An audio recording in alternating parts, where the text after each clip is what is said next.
हैदराबाद में बिजली का बड़ा बहरान पैदा होने का इम्कान। एनटीडीसी की 500 केवी दादू और जामशेदपुर ग्रिड स्टेशन में फनी खराबी पैदा हो गई।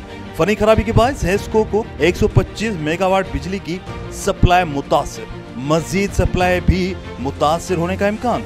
हेस्को इंतजामिया ने हैदराबाद की आवाम का जीना मुहाल कर दिया है। ना दिन में बिजली, ना रात में शहरी अजियत में मुब्तला, जबकि हेस्को चीफ बयानबाजियों में मशगूल। हेस्को इंतजामिया ने ना अवाम को माह रमजान में सुकून से जीने दिया और ना अब शहरी में भी तवील लोड शेडिंग का अवाम शिकार रही और इफ्तार भी माह मुक़द्दस में अवाम ने अंधेरे में की। जबकि हेस्को इंतजामिया को चाहिए कि वो अपनी खामियों को दूर करे, पर वो अवाम को डिटेक्शन, ओवर बिलिंग और ब्लैक मेलिंग में मसरूफ है। लगाया गया ट्रांसफार्मर जब जल जाए तो यही हेस्को इंतजामिया के लोग पैसे बटोरने इलाके में पहुंच जाते हैं और ट्रांसफार्मर को ठीक करने के 50,000 से 1 लाख तक शहरियों से पैसे वसूल करते हैं।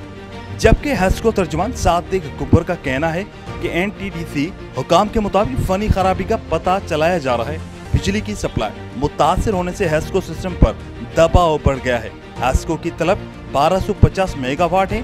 बिजली की सप्लाई मुतासिर होने के बाद शॉर्टफॉल 550 मेगावाट तक पहुंच गया, जिनका कहना था कि शॉर्टफॉल मजीद बढ़ने का भी इम्कान है। हुकूमत को चाहिए कि हेस्को इंतजामिया के करप्ट अफसरान को लगाम दी जाए और अवाम को इतनी तपती धूप और हीट व्यू से बचाने के लिए लोड शेडिंग बिना किसी देर के खत्म की जाए, ताकि अवाम बढ़ती गर्मी से बच सकें। कैमरामैन ओमर हयात के साथ इमरान शलकियारी, धूम न्यूज़ 24/7 हैदराबाद।